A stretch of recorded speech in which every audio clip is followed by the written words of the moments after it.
So I'm here at DreamHack Montreal with xKawaiian representing Sloth Esports Club. How you doing, buddy? I'm doing well. Pretty fun event. Montreal is probably, like, besides Austin, one of the most hyped up events that I go to each year. So great players, pro players, and people that I know from Sloth. Obviously, we're all on East Coast, so it's fun.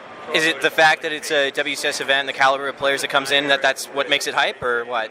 Yes and no. Like, the thing about, like, small events like Philadelphia and Sidestorm is that you meet your friends on ladder, the people that you play with consistently on ladder. And even if you don't like them, or, like, there's ladder personality and there's real personality, even if you, like, BM each other or you hate each other or something like that, when you're in, like, the same venue together, you're forced to be nice. So it's actually nice to see how people really are and not how they ladder. Because obviously we all get tilted on ladder, so it's nice to see people not tilted. But coming to these events, pro players are cool and all, but just the hometown feel of small town events still has a place in my heart. But which one's better, Montreal or Austin? Pick one. I would have to say Montreal, just because last year's Montreal was, like, insanely fun. Austin's fun because you just can, like, I have to actually fly there, while, like, with Montreal, it's like a big trip up and a big trip down because I just drive. But Montreal is pretty fun. I would say Montreal. Awesome. I think that's a good choice, speaking as a Canadian. Yeah. So, recently on Twitter, the good old esports Twitter, right? You've kind of talked about how you might be stepping away from the game, how you might be retiring. Just before I started to press the record button, we were talking a little bit about it because it's a bit of a meme surrounding yourself, and you're saying, you know, maybe it's real this time. So tell the people, what's up with you possibly retiring? Is that going to happen? I wouldn't say, like, hard retire. I don't think if you ever hard retire off StarCraft 2. Like, all these people, pro players, whether they're, like, playing League or doing other stuff, they always come back to play. Like, Kane is a good example. He came back to play. I've seen Betrayus on ladder and stuff like that. And they've said that, like, they're done, but then they always come back because you always have that passion. It's just the grinding and everything like that. It's definitely, I don't want to say a young man's game, but it's definitely one if you have other obligations in life, such as a job or career, and other activities, especially strain your body, because, you know, StarCraft 2 grinding does strain you, whether you're just sitting down for long periods of time, or like carpal tunnel, or anything with the fingers, or like back problems like that. It's just not enough time for me to commit to become a good player, and it's hard to see how good you were. Granted, I wasn't the best, but I was, like, semi-decent, to where, like, now, like, I can definitely see how much I've fallen. But it's only over 3 weeks that you see that. So it's really hard just to stay consistent rather than, like, thrive in the scene. You were telling me that you actually got injured before this event. What happened, man? I was actually at a rock climbing competition, and I was going, you don't know what rock climbing is, it's pretty much like an indoor gym environment competition, but I went up for a big move, and I punched the wall on accident. I didn't mean to, but I thought I broke my finger because it was, like, lopsided, and it just happened, like, it's been 3 weeks, and it's still not injured completely.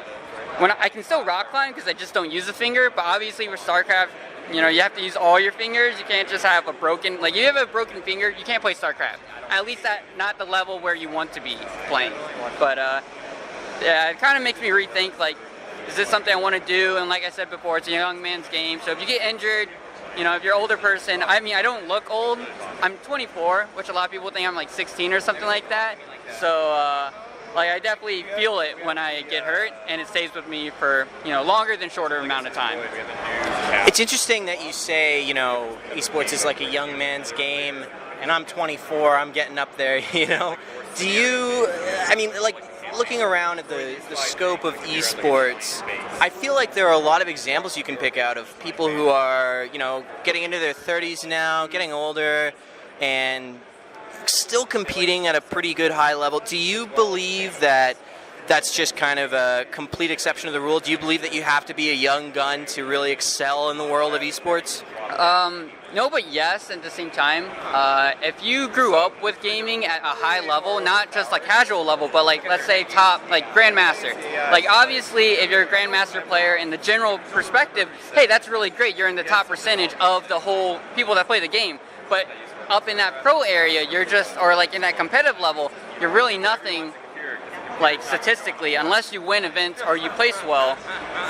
which you see people, like for example, StarCraft Remastered came out, and you see all these old school people come on, but you still see young people do extremely well on games such as that.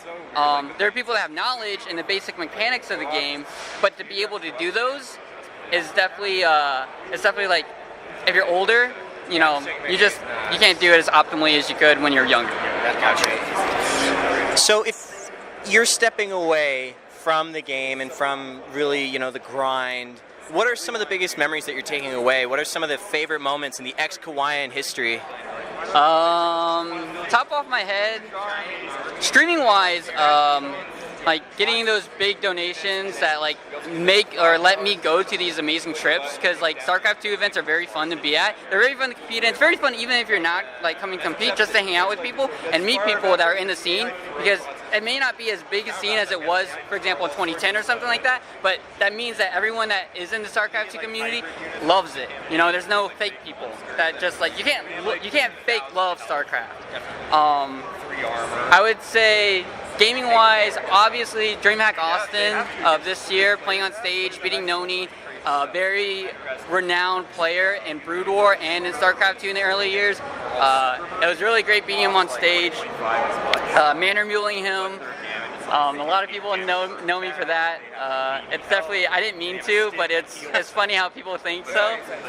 But he beat me in that group, so it's like bittersweet. Meeting the people, like it's really nice to meet a lot of people from all over the world. I'm very like tight knit. I don't like to, like when I go out, I usually go out with people I know. So going out to an event where you just meet brand new people that have the same passion as you is just very intriguing. Being a rock climber is a very health aspect, while gaming is not like super healthy, but it's a very like close-knit cloth when it comes to like friends and people that you meet. So cool. So you're a part of the Sloth Esports Club. You talk about a close-knit community. Tell me about the atmosphere of the team. Are you guys particularly close-knit? Do you practice together? What's that like? It's more of a family, I would say, and it's probably the only time that I've ever felt like it's been a family. Even when they were still Team Ascension, everyone would like hang out on Discord, talk to each other, talk about like StarCraft of course, but also like daily like what you're doing and stuff like that. I am particularly friends with like a lot of people that live in my area, like Creature, Rays, Tesla, Dolan, all these people like I always have at my house, and I'm like, they're family to me. If they want anything or if they need anything, they don't even have to like ask me twice. If I can do it, I can do it, kind of thing. And that's how the management style for Sloth is that it's like we try to help you out as much as we can. Of course, we're not like a team that have all these sponsorships and stuff, but the love is there, and that's like the one reason like if I was staying would be because of the family aspect, and not just because like it's a team and it's like you're supposed to have like daily like goals and like get better and stuff like that. They don't pressure you to do that, which is nice. It makes you have that initiative to actually like practice and be motivated on your own, which is good for StarCraft. But it's nice to have a team aspect for it too. When that transition happened, because you were on Team Ascension, which had been around for a while, and then it became Sloth, was there any worry in your mind that maybe it wouldn't turn out the way that it did? Maybe it was going to be worse. Maybe it was not a good situation. Were there any concerns? I think going into it, a lot of people had a worry about like just reformatting the whole team in general, like how the power would be. For example, Travis, April Terran, he was the manager and owner of Team Ascension. But Stefan, like we all got to meet Stefan beforehand, and we saw his gear, and it was really, really nice. Like I use the Sloth mat at home, I love it. But going into it, we kind of felt like, Stefan's a nice guy. He's great. He's going to be able to like help us. He's very, very nice. He like, if we go to a cheese event, he'll come just to support.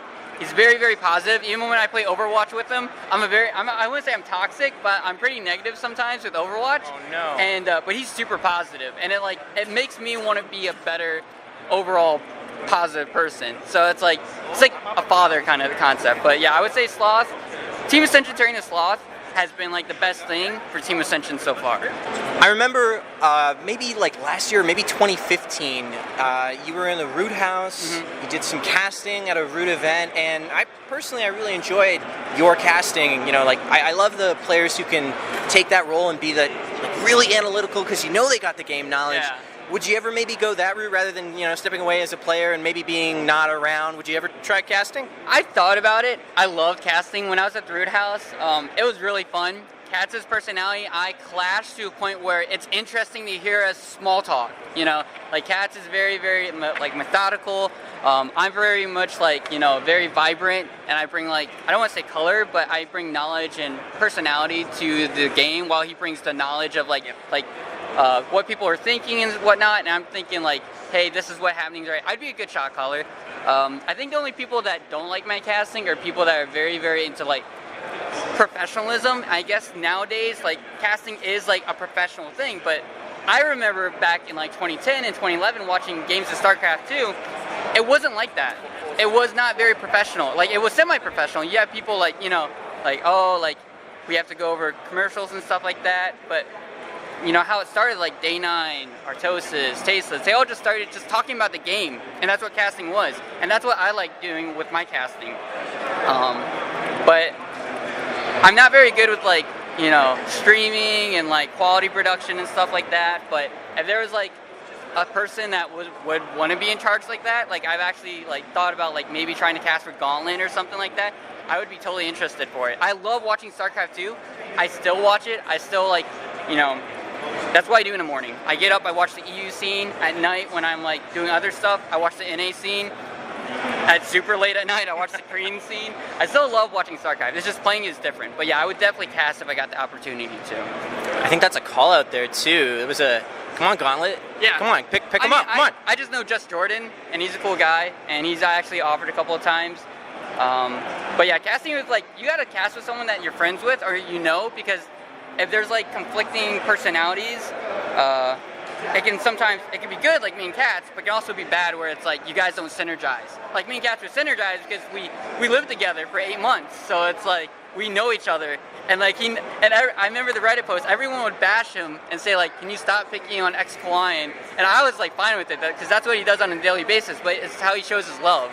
But for other people, it could be something more cynical, but I mean, that's how he is. So it's just great to actually see people's personalities instead of a persona of what they think casting should be, which is not professional in my opinion. You got to be yourself when you cast. Because if you're not yourself, then people can see through it and you just sound very generic. Definitely. So like you just kind of mentioned a little bit, you watch a lot of StarCraft, and obviously you are a big part of the North American StarCraft scene. NA is always the butt of the jokes in every esports community, right? And going full NA. But I mean, Neeb broke out of the NA scene. Do you foresee a world? Is there any player right now who you can see making that leap from NA semi-pro to best in the world?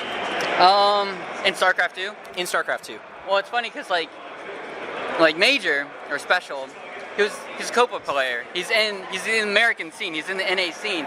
But now we more or less think of him as a Korean guy because he just lives over there. But he's still NA. So, and same thing with Scarlet.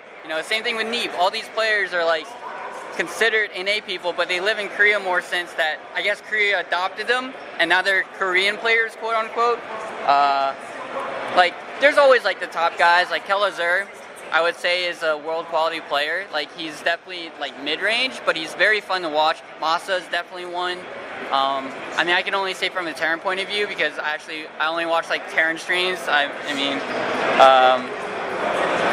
What about people who aren't maybe on the WCS round of 16 level? Yeah, so up and coming. Up and coming, 100%. For sure, Game Time, and Raze from Sloth.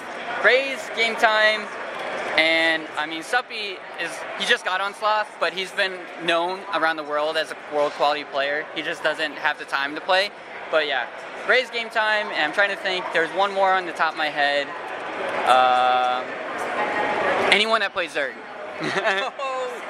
But I can just talk from a Sloth point of view. I don't really I guess you can say people, it's really hard to see up and coming, especially on NA, because there's really, really great people like Neeb, Scarlet, Semper, and then there's a huge flood of up and coming players that could be good if they change one thing. I don't want to bash too much, but like Vindicta, also known as Nero, he had a really bad, like, you know, HOTS. He was known as a map hacker and stuff like that, and you know, he still does. I don't want to say sketchy stuff, but you know, he's still in the quote unquote like cheaters side of the community, where it's like people are just gonna think of him as cheater because he's branded that. Right. But if he's not cheating right now, he's a really good player. I think he's really, really strong. But you know, it's I would say, yeah, just game time and raise. I would say up and coming for NA. So we talked about your past, we talked about your future. I want to reiterate, the whole retirement thing is a little bit of a meme around you, right? Yeah. So really, really, really seriously, you told me, you know, like you're injured, you don't have high expectations for yourself in this tournament. Are you 100% certain that you're stepping away from the game as a player? I think as a competitive player, yes. It's just beginning Heart of the Swarm. At the end of Heart of the Swarm, I knew Legacy of the Void was coming out. I knew like this is the time if I ever wanted to be, because I got offered by Root Hydra and Kelazur to come to the Root House. I was like, okay, if there's any time to become a pro player in the competitive scene, because I was actually really bad before that, I was like, this is the time. I did my time, and I found out at the end, you know, it's not my thing. And I've just been degrading ever since, and like with balance and meta changes and stuff like that, it's just not to my liking. And StarCraft, and I'm sure any game that you play to the top level of professionalism, skill-wise, you have to love the game. Because you cannot love the game that you're trying to like make a living off of, or at least somewhat of a living. I will say, like, I'll still like, you know, come to events and stuff. I'll probably play in them just for fun. But I would never like train super hard for it. I just have other obligations in my life growing up. I'm sure like anyone around my age as a young adult has the same exact thing. Like, it's kind of a thing where it's you know, like you have a job and that's great. StarCraft's like another job that you have, and you can't really have two full-time jobs, so you have to like StarCraft 2 is usually like a hobby more so than a lifestyle for me right now. But that doesn't mean that like, you know, next, you know, Warcraft 4 whenever that comes out, or like the next StarCraft, or some other RTS game that comes out and it will appeal to me, I might get back in the competitive scene. But as of now, it's just like I'm not motivated enough to actually like put my blood, sweat, and tears into it. And that's what you need as a competitive player of a game. Gotcha. Well, thanks so much, man. Despite the injury and everything, I wish you the best of luck in your bracket. And if this is it, then everyone's going to be really sad to see you go. Thanks so much for taking the time and just talking to me. No problem. Anytime. We got to get drinks later. Absolutely. Yeah.